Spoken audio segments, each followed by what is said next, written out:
In the midst of all of the horrible news that's been coming out of basically the entire United States for the last few months, this past weekend we actually got a little bit of a glimmer of hope in the form of slightly good news. And that good news is that Creationist museum up in Kentucky created by Ken Ham is actually failing. Now, I know that may not seem like such great news or like it's some kind of insignificant piece of news, but it actually means something here in the United States today. Do you know what it means? It means that people aren't willing to go shell out money to be lied to about things that are easily verifiably not true. Maybe you believe in religion, and that's absolutely fine. Maybe you believe that a 600-year-old man built a giant boat and gathered up 2 of every animal in the world, blah, blah, blah. Fine. But we have fossil evidence the dinosaurs existed, and they existed long before human beings. We have evidence and scientific findings that tell us that the world is older than 4,000 or 5,000 years.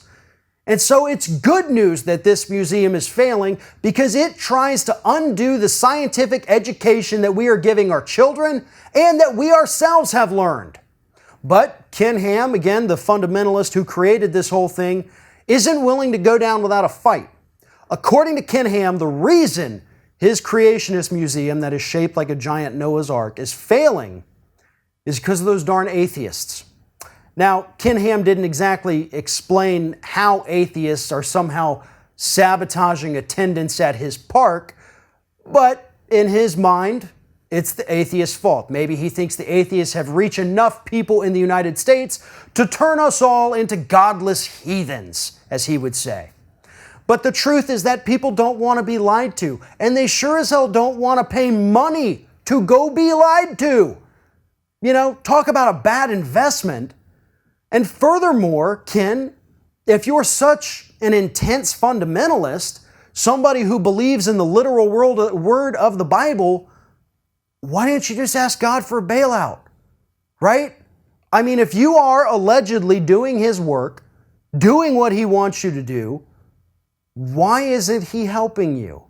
It's almost like He's forsaken you, right? The truth is, nobody cares about your stupid little museum.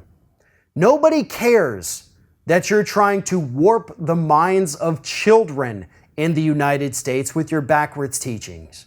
If people want to raise their children religious, that is their choice.